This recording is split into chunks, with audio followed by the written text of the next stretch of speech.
اسمع يا حاج، نشرة الأخبار تقول غزة غرقانة. شوف المذيع ايش بيحكي. تداعيات المنخفض الجوي الذي يضرب المنطقة أوقعت أهالي المنطقة المجاورة لبركة الشيخ رضوان شمال مدينة غزة بوحل الفيضانات وتدفق المياه العادمة ومياه الشتاء لمنازلهم. الكميات الكبيرة من المياه عصفت بكثير من المواطنين، فأصبحت أحوالهم هكذا. الوضع خربان وغرقانين وعمال والحال على الارض، وجو فتح الشارع خربوا علينا بالزياده. شوف هالمية، قوم شوف هالمية بدل ما تطلع مية ايش؟ انت نشفت بيجي كل ما تشوفيني مية خلينا نتابع الاخبار. قوم حقيقة تتحمم يا زلمة، قوم. انت لك سنة مش متحمم اصلا. طب قوم خلينا قوم اقعد. ايه؟ اخ يا رب.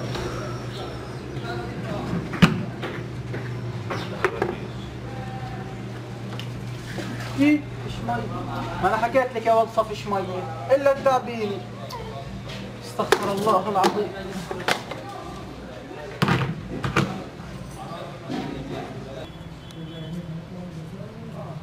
لك يا شمروخ. يا شمروخ. جاي ما تزعقيش، جاي تجيلك مقصر. يا ولدي يا علي، لك الكهرب قطعت يا شمروخ. الله يقطعك ويقطع اهلك. الكهرب قطعت والمي كمان قاطعه. خلص ابعث الاولاد يشغلوا الموتور. هاي الحين غاية. اما شغلتها شغله الكهرب يا ابني يا زنقو. يابا تعال نشغل الموتور يابا، تعال. يابا عيني جاي الشغل فاضي يا ولاد. امشي مالك يا ابني شيل. يابا ما انا قادر، مش قادر. ما انت دابحك الشيشه والدخان مسفق، شايف حالك كيف. شيل. ايش قصته الموتور خربان اليوم؟ سيبك يابا، بدك تلعب حديد وانت مش عارف تشيل الموتور. اعمل لي حالك فيها جون سينا. شوف يابا سيبك يا ابني يا ظريف. نعم. وين كان يا اما من الصبح ما شفتك؟ والله يا اما في الشغل كاين. بستنى فيك تنشر الغسالات، خذ انشرهم على حد الكهرباء، خذهم قاطع الكهرباء، روح. والله يابا زنقو تعال يابا. تعال يابا يا زنقو اطلع لي تعال. روح ارفع لي سكينة الكهرباء خلينا اعبي مية. عين رايح.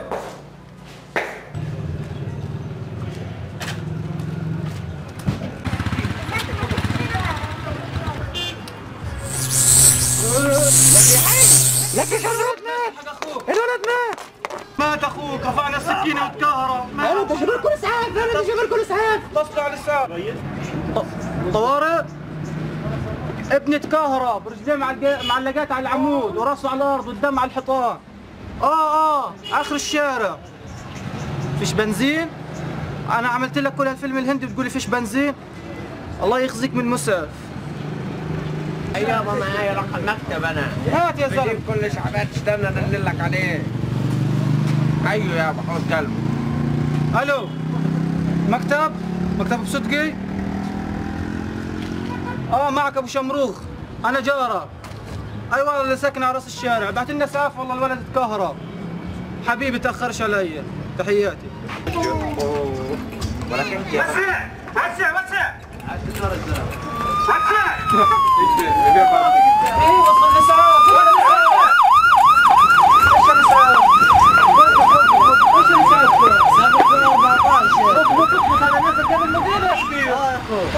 تشاور جنبه. والله عمار يا بلد، عمار. تشاور جنبه يابا. تشاور جنبه يابا. ارفع يا زلمه. شيل. الدكتور ينزل. تعال يا دكتور. ارفع يا زلمه. معليين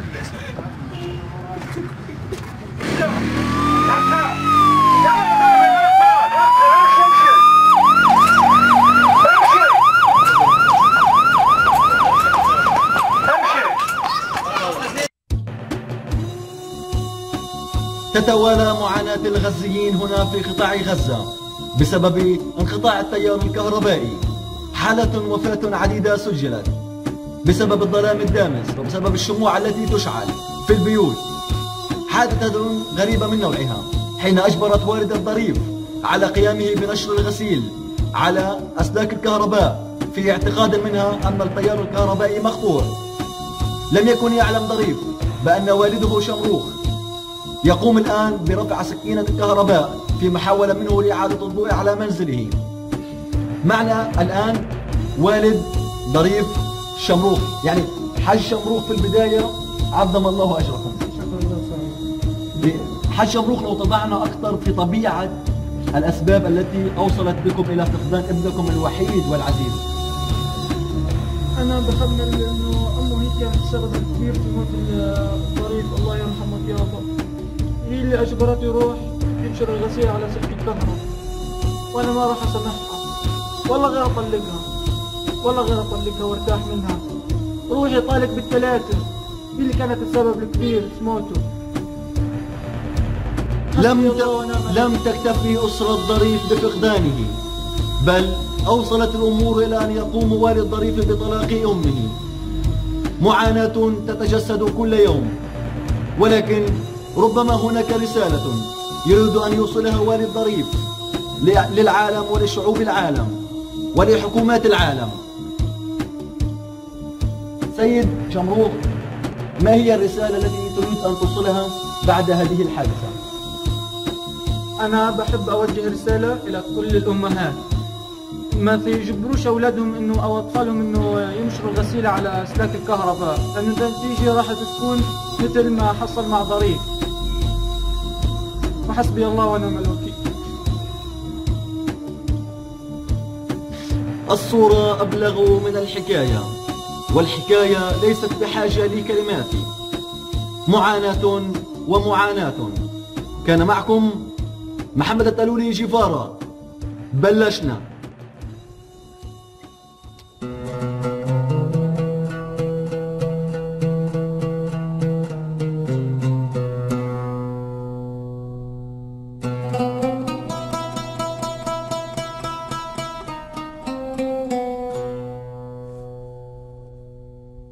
you.